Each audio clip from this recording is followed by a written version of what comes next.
for COVID-19. Breaking overnight, the governor of California issues a drastic directive to 40 million residents. We direct a statewide order for people to stay at home. Asked the president to deploy a Navy hospital ship to L.A. The mayor of Los Angeles, a city nearly shut down now, joins us live. All this as spring break hotspots see a new crackdown after those startling images of crowded beaches. And news this morning about researchers racing to find a treatment. Trial announced by the president joins us live. Heartbreaking horror in Italy. The shocking scenes inside this Italian hospital turned into a coronavirus battleground.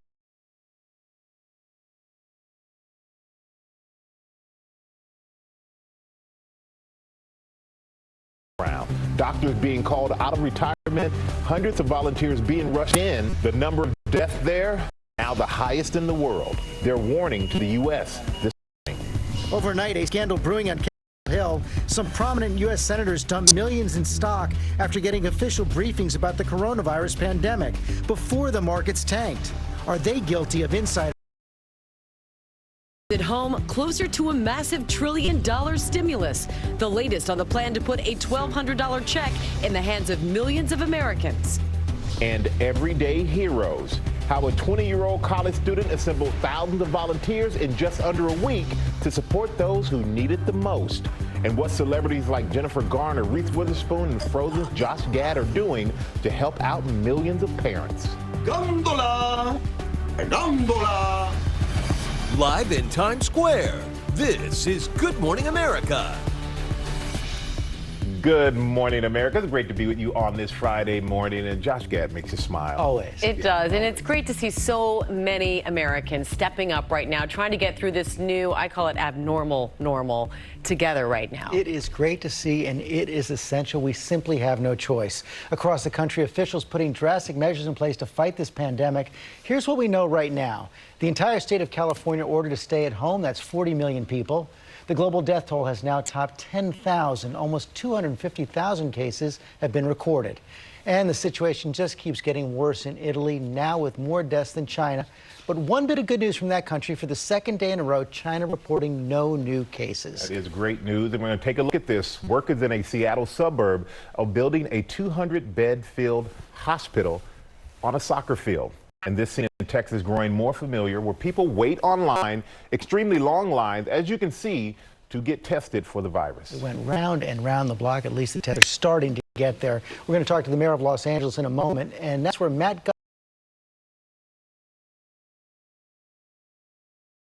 Gutman begins our coverage. Good morning, Matt. Hey, good morning, Georgia. You can tell by this freeway behind me that the shutdown is in effect here in LA, and it's something we are likely to see across the country. Now, California's governor warning that 25 million people could become infected, and that's why this shelter-at-home directive is not a request here, it's an order. This morning, California, with its 40 million people, becomes the first state in the nation to order a virtual lockdown. A statewide order for people to stay at home. California's governor also sending this dire letter to the White House, asking the president to deploy the Navy's hospital ship, the Mercy, to Los Angeles. Right now, it's preparing to head towards Seattle to help with the outbreak there. But California officials anticipate that in the next 8 weeks, close to 30% of the state's residents will have the virus, amounting to more than 10 million people. All non-essential businesses in the state ordered to close. That as an infected resident landing at LAX in this negative pressure isolation chamber flown by an ambulance jet from Aruba, a medical team in biohazard suits there to receive him.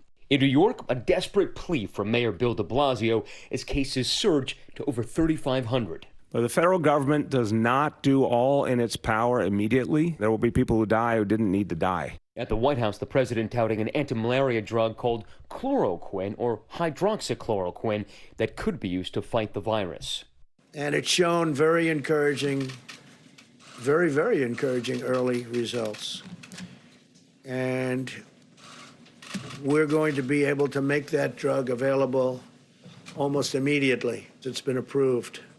And they did it, they took it down from many, many months to immediate. So we're going to be able to make that drug available by prescription. But the FDA making it clear it's only approved to treat malaria at this point, not COVID-19. In the short term, we're looking at drugs that are already approved for other indications. So they're already approved, as the president said, for other diseases. And in Pennsylvania, the governor also ordering all non-life-sustaining businesses to close overnight. Across the country, more Americans are being tested or, like here in Texas, waiting to be tested in long lines.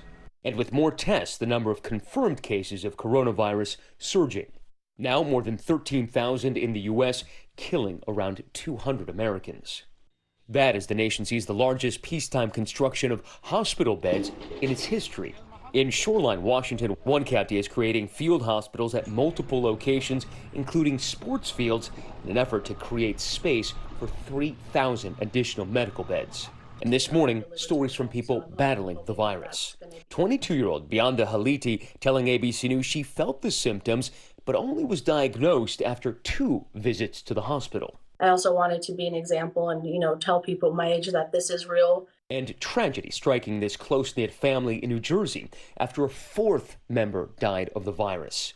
3 others remain hospitalized. Surviving daughter Bridget telling People magazine, "I am numb. I don't believe what's going on." That is so heartbreaking to hear. Now, it's also important to know that here in California, they are saying that people could be charged with a misdemeanor if they violate this shelter at home, but I'm told it won't likely be enforced. And who are these essential workers? Well, obviously doctors and nurses, but also people who work in grocery stores, even laundromats. Now, officials here are leveling with folks. They say this new way of living, they don't know how long it will last. George? Got to be straight with people. Okay, Matt, thanks very much. Let's bring in the mayor of Los Angeles right now, Eric Garcetti. Mayor Garcetti, thank you for joining us this morning. You were pretty straight last night when this was announced. You say this is the moment that everything changed.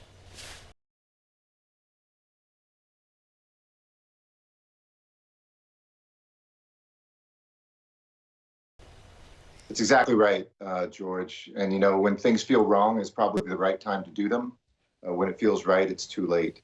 And while I took these measures yesterday with a very heavy heart, it's with a very clear mind. I think we all fantasize that our city, our state, our country has a protective moat.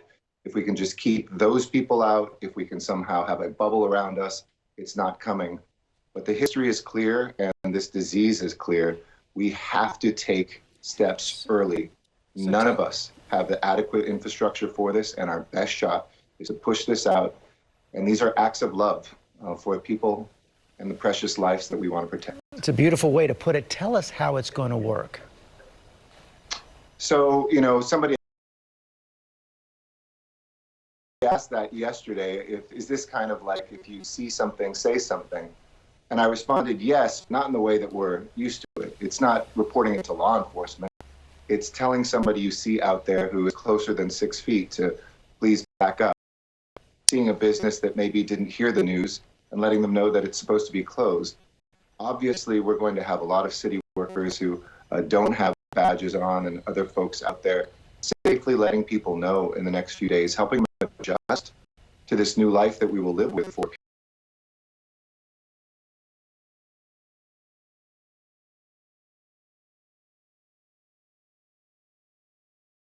period of time.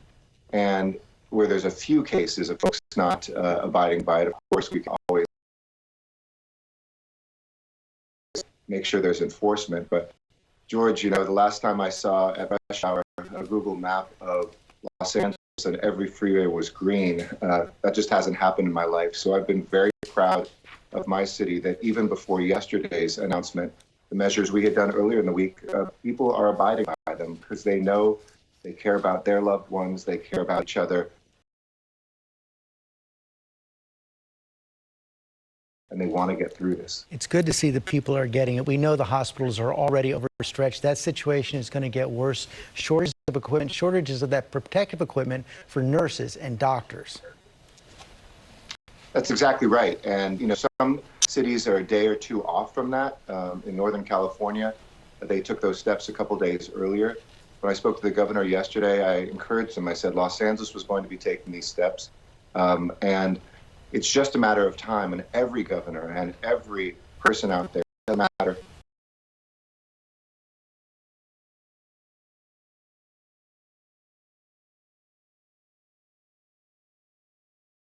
who you are, where you are, what political party.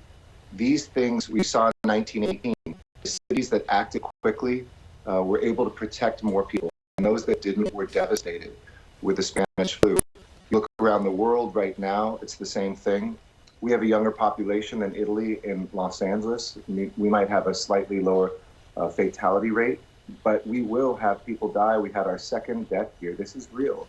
And it might be a loved one of yours, and the longer that you wait, the worse it's going to be. By the time you react, really it will be overwhelming. Congress and the White House now, as you know, are working on a package to address all of the economic and health challenges created by this virus. What's the biggest thing you need right now? Well, that is the second step, direct help. There are so many people just hanging on, George, and I would insert into that conversation not just those working class families or individuals who will be laid off or have already lost hours or aren't working. There's other folks, for instance, some who pick the food that we're going to be eating during this and driving the trucks and cleaning the hospitals, immigrants that we need help for that might not traditionally be under the help of Washington or under the recent rhetoric will be forgotten or not thought of as Americans. We have visitors here who probably are stuck here from other countries, and we wouldn't ever let them go hungry. We're going to take care of them. We shouldn't let prejudice allow people to perish. Mayor Garcetti, thank you so much for your time this morning. We know you are facing a difficult challenge.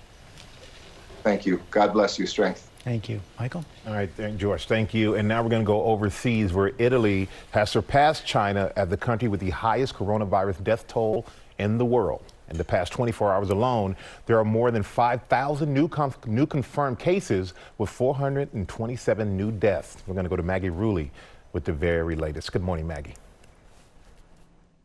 Michael, good morning. Those numbers just continue to be shocking. And now we're getting a look at what they really look like on the ground. Inside a hospital in one of the hardest hit areas of Italy, we're seeing beds overflowing, doctors that are overwhelmed, they're exhausted, but they remind us that we have still not hit the peak of this outbreak yet. This morning, a grim milestone in Italy. The country now has the highest coronavirus death toll in the world, surpassing China with more than 3,400 deaths. Inside a hospital in hard-hit Bergamo, Italy, the sound of ventilators working to keep people alive is constant.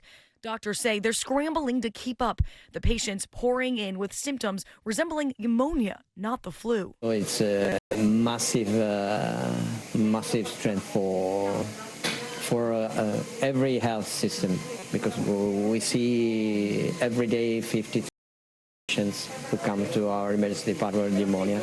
In that same city, this haunting scene, the Italian army removing the bodies of the dead, the local morgues overwhelmed. And in Cremona, this entire hospital converted into a coronavirus battleground, 120 beds filled near capacity. And now around 20% of the medical staff there also infected. Doctors are being called out of retirement to help. Saying they're, quote, at the end of our strength. Now the Prime Minister is asking for 300 volunteer doctors from the rest of the country to help in the hard-hit north. And around the world, the death toll now tops 10,000 from this virus. But guys, there is some encouraging news out of China. For the second day in a row, that country has reported 0 new cases of the virus. This is just a stunning turnaround from a month ago. All right, Maggie, we take all the encouraging news that we can get right now. And we also want to take a look at these papers in the UK, taking a united stand. Dozens of papers ran identical headlines as part of the unified There With You campaign. The front pages all reading, when you're on your own, we are there with you. Great message of unity. All right, Michael, our anxiety over coronavirus is growing as the outbreak spreads across the country. A new ABC News Ipsos poll finds 79% of those asked are concerned they or someone they know will become infected. Just a week ago, that number was at 66%. Even more stunning, though, this change in people who say the virus has disrupted their life in some way. 72% this week, as opposed to just 26% last week. And the poll also finds more support for President Trump's handling of this crisis. 55% approve of the president's performance. Last week, it was just at 43%. George? Okay, we are going to go to Washington now. And as Congress is dealing with the brutal economic fallout from the crisis, reports that at least 2 senators sold off stocks after receiving official coronavirus briefings before the markets tanked. Our chief congressional correspondent, Mary Bruce, has the latest. Good morning, Mary.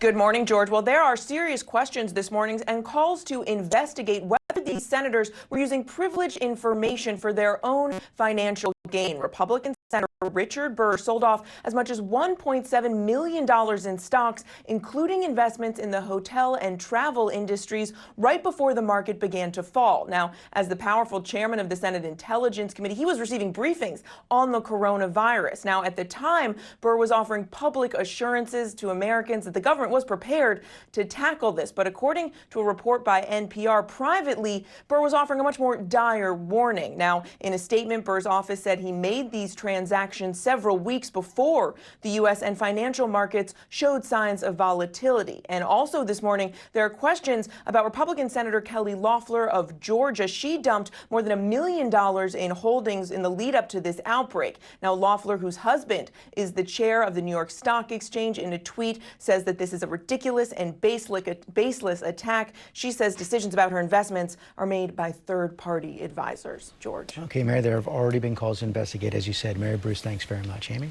George, let's get more now on that more than $1 trillion stimulus package to address the economic emergency.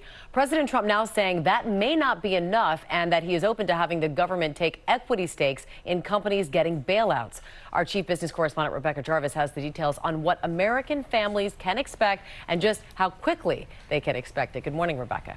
Good morning, Amy. And there is an urgent need right now. Lawmakers are getting closer to a deal on that $1 trillion stimulus. Treasury Secretary Mnuchin saying overnight we must be there by Monday. The White House proposal says if you make up to $75,000, you would get a check for $1,200. Anyone making up to $99,000 would get a smaller check, and families with household incomes under $198,000 would get up to $500 for every child, Amy. Now, Rebecca, a lot of people recently unemployed because of this virus, so there is some good news. There are a number of companies who've just announced they are hiring. Yes, and overnight, Amy, Walmart announced it will hire an additional 150,000 new workers through the end of May to work in their stores, their distribution centers. Its hourly full-time workers will get $300 cash bonuses. Its part-time employees will receive $150 bonuses because they are working through this crisis. In addition, some of the most in-demand jobs right now are clerks, warehouse workers, and truck drivers and grocers for retailers, including Amazon, Kroger, Safeway, and Target. Domino's is hiring 10,000 new workers, plus professional companies that help people work from home, including Slack and Zoom, are looking to hire everything from customer service people to engineers, Amy. Good to know there are still jobs out there. All right, Rebecca, thank you. Michael? All right, Amy, and now to a crucial business in Kentucky, lending a helping hand. A gas station is offering a big discount to the community. You can fill your tank for just 99 cents a gallon. One of the gas station employees said that her boss is just trying to help people in the community, like local waiters and waitresses who might be struggling to get to work. Pitching in. Yeah, that's good to see. We're going to have a lot more on the race to find a treatment for the coronavirus.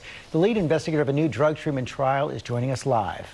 And then after those startling images from spring break, local officials have now closed many popular beaches in Florida. But is it enough to stop the spread? But first, let's go over to Rob. Good morning, Amy. Good morning, everybody. We had some rough weather move across the south overnight. This is northern parts of Arkansas. It might have been a tornado. They'll go out and check it out today, but obviously some big damage there. Blizzard conditions just outside of Denver, 60-mile-an-hour winds in parts of Colorado, and about 6 inches of snow falling in Denver proper. Ohio, you're having a rough morning with flash flooding across Columbus and some big winds today expected across the Great Lakes as strong storms fire along this front as it pushes towards the northeast. Could see damaging winds. An isolated tornado not out of the question, and more in the way of flooding and rain down across the south. Time now for your weekend getaways, sponsored by IBM. Yes, I'm stuck in the middle with you. No one likes to feel stuck, boxed in, or held back, especially by something like your cloud. It's a problem, but the IBM Cloud is different.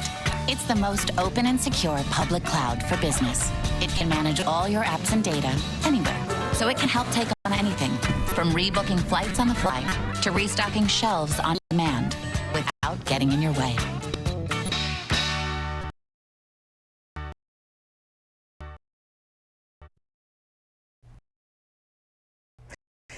Today's temperatures really jumping quickly up to 80 degrees, and it's a little muggy. And on top of that, after about noon today, could be a little isolated shower storm coming through. So keep that in mind. But definitely on the warm side. 60s this morning, up to 80 degrees this afternoon. Temperatures will start to tumble by tomorrow morning. We'll have a high of 55 Saturday, 30s to start your Sunday. Continued cool with that high of 53 degrees. A new weather maker next week. Monday, Wednesday, look at some rain. This all morning long. Stay with us.